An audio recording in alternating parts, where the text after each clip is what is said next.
Well, greetings to each of you, and welcome back to the Shakedown, a podcast about corrections, for corrections, and by corrections. I'm your host, Warden Dawson. Good to be back with you again. Before we jump into the topic for this week, I just want to remind each of you that the class that NIJO offers, the elite class, I have the privilege and the opportunity to participate in the second elite class. I will tell you, it was an awesome experience to be able to spend time with a room full of people that were doing the same thing that I was doing, serving as an administrator in a correctional facility, and to not just be trained, but also to interact with these other administrators from all over the country and realize the things that I'm dealing with, they're dealing with, and listen to different ideas and different ways of approaching things. It was an awesome experience. Elite Class 4 will be held September 25th through 29th. You can check that out on the NIJO website at jailtraining.org and get all the specifics about that. So if you're an administrator, serving as an administrator in a correctional facility, you need to check that out at jailtraining.org. As always, if there's any questions, any thoughts, any information you want to shoot to us here at the podcast, you can email us at shakedown@jailtraining.org. But now, back to what we're talking about this week. Remember last week, and talking about how our job can become a constant source of negativity and make us very cynical if we're not careful. And one of the things we said was how do we combat that is to find the positive proactively. Look for things that are positive. Proactively look for them. Well, I'm really excited about this series of episodes that we're going to have over the next few weeks, because I want to focus on some positive things that are going on in the country, in the world of jails. And so this week we're featuring the Grand County Sheriff's Office in Hot Sulphur Springs, Colorado. In Colorado, there's a state program called the Jail-Based Behavioral Services Program. It offers mental health and substance abuse help to those that need it.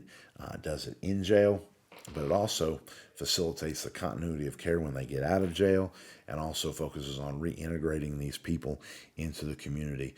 But specifically, not just on a state level, I want to talk to the folks at Grand County Sheriff's Office to see how is it that they implement this program, and the results that they've seen on a local level, not just a state level, and talking about pie in the sky. Well, this is the program and this is what it's going to accomplish. No, what is actually being accomplished, boots on the ground where the rubber meets the road.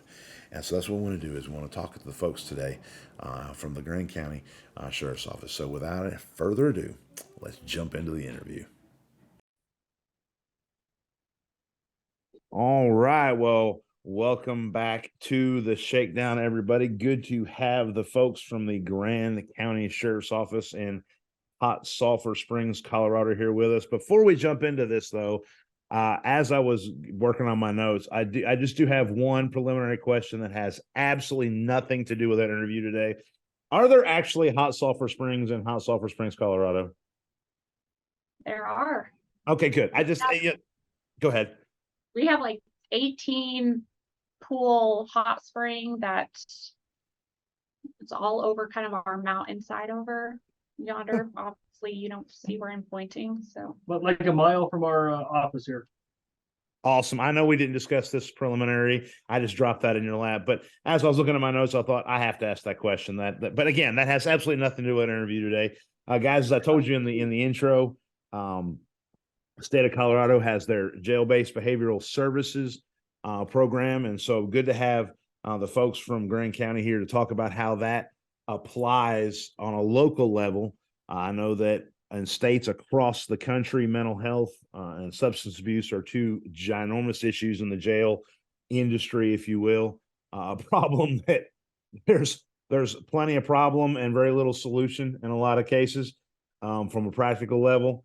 But one of the things that glad to have you guys on with is to talk about, like I said, what that looks like on a boots on the ground level. Before we jump into that, if each of you would kind of introduce yourselves and tell our listeners who you are, so they kind of have an idea who they're listening to. So my name is Cassandra O'Brien, and I'm the pretrial coordinator for Greene County Sheriff's Department. I'm kind of in charge of all the JVS stuff for the county. Okay. Good morning. I'm Brett Frontland. I'm the sheriff here in Greene County. So what you're saying is it's always your fault, is what you're saying. Always my fault. Absolutely. Always. Absolutely. And I have about 15,000 bosses, and it's always my fault. Yes. Absolutely. Good. I didn't know if they covered that in your new sheriff's orientation when that happened, but if that, it's just in case you missed it. Yeah, that was the important note right there. It is. Well, good deal. Cassandra, if you would kind of, and just looking at what the jail-based behavioral services program is, putting inmates in contact with the mental health and the substance abuse resources they need to help them while they're in jail, hopefully continuing that, when they get out of jail, and then again, hopefully offering them an opportunity to kind of reintegrate into the community in a positive fashion, rather than everybody's calling about them saying, hey, you need to come get this joker, he's at it again.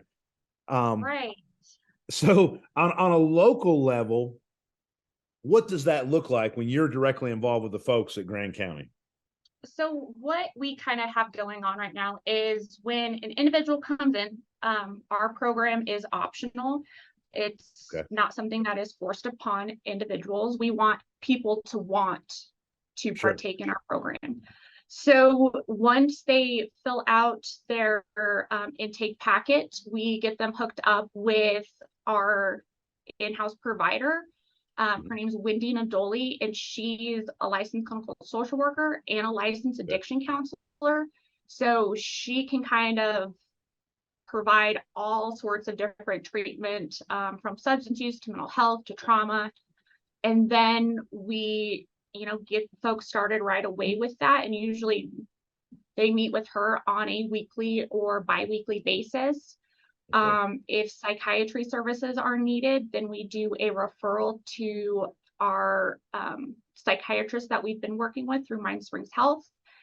And again, just kind of work with that individual and their specific needs and what they need to be successful when released. And so we try to continue services with Wendy. If somebody wants to continue when they are released, we will, get that established. Or if they want to meet with a different professional, we'll do referrals. We're getting our medicated assisted treatment program up and running. So we have a few different things that specifically help with, again, that mental health and substance use aspect of things. Okay. So when you have an inmate, they come in, they're filling out, you said that intake information, you're reliant upon them self-reporting, for lack of a better term, acknowledging that, hey, this is a problem for me. Right. Yeah.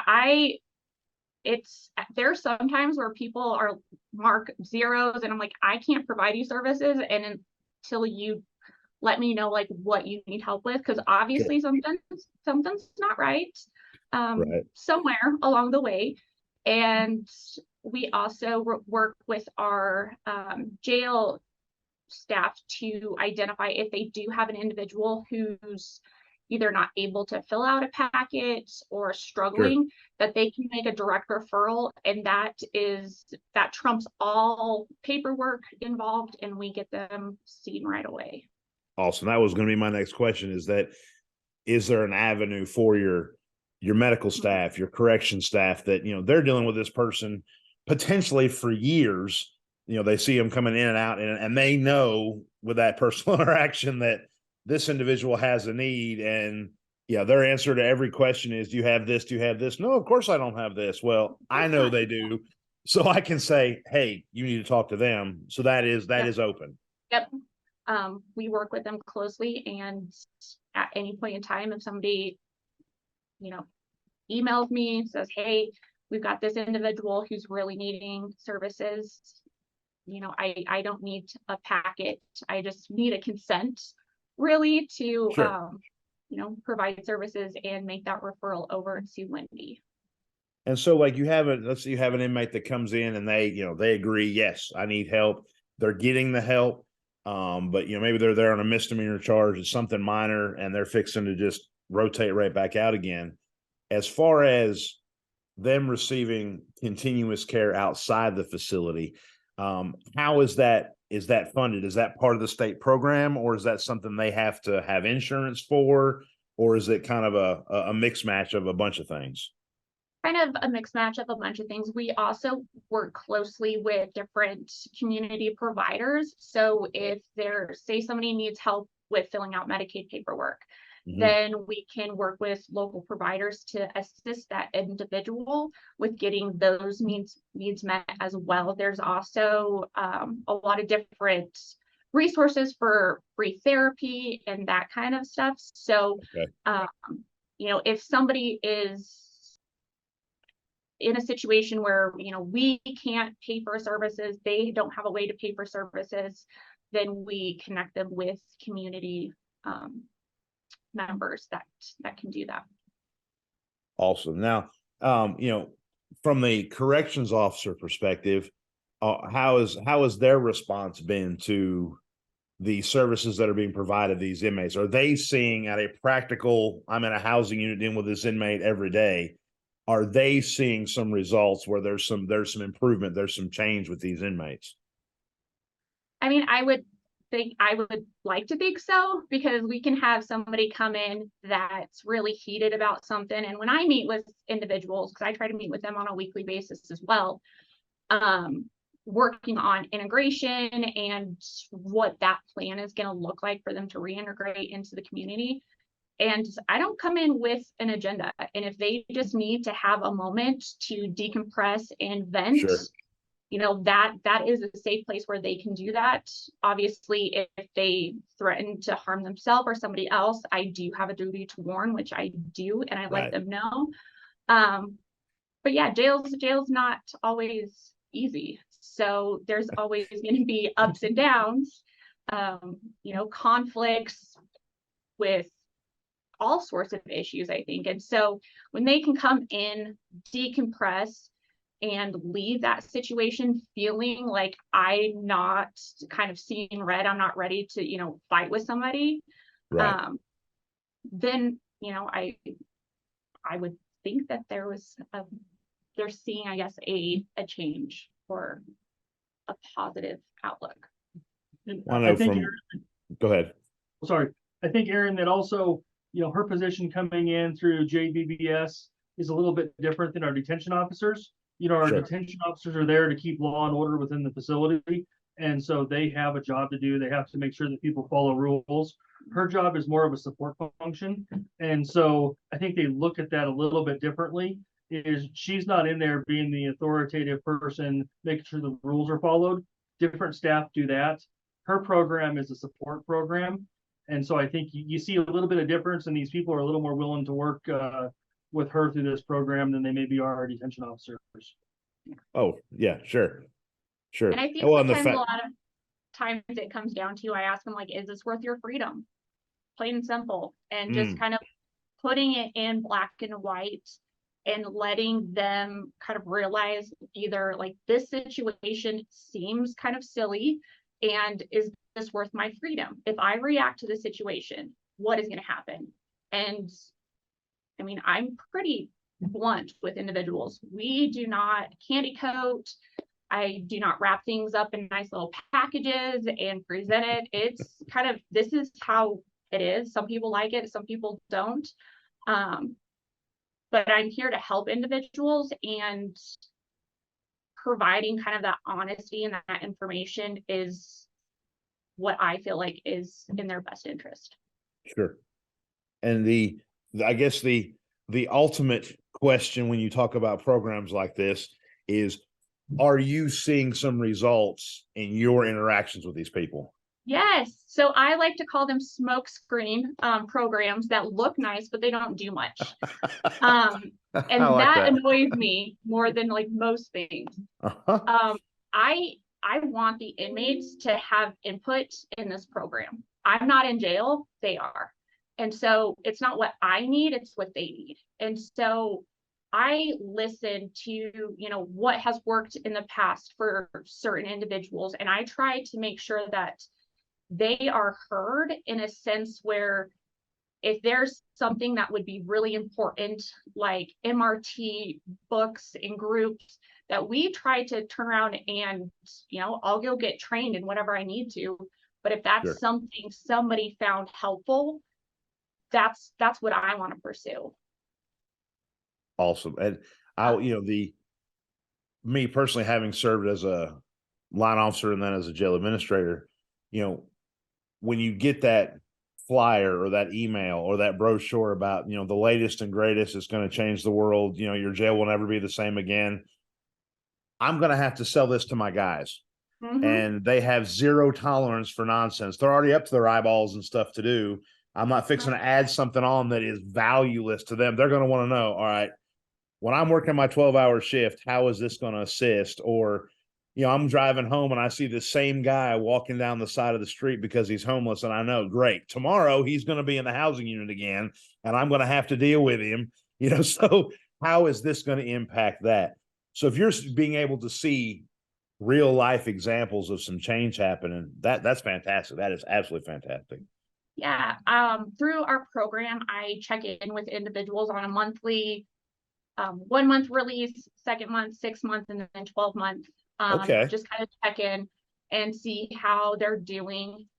We have reports, you know, we help individuals get to larger communities that have resources like shelters, like sober living. I had an individual head to Grand Junction, get into a shelter, which led into a sober living facility. And then a year later, he's working at the sober living facility. I have another individual who completed JBBS in our jail and then continued to work with our therapist, Wendy. And now he's in his, I think, 3rd week of doing his CAC training. So he can become a substance abuse treatment provider. So that's awesome. Again, I think a person has to be willing to change. And they have to have that mindset. And me coming in and saying all the right things, or Wendy saying all the right things, is not going to make or break that. Right. And it really has to come kind of from within and, you know, curate that and let them see, you know, these choices that you've made that have led you here. So you now have the choice to change things. And kind of trying to turn around and empower them to realize what they want in life.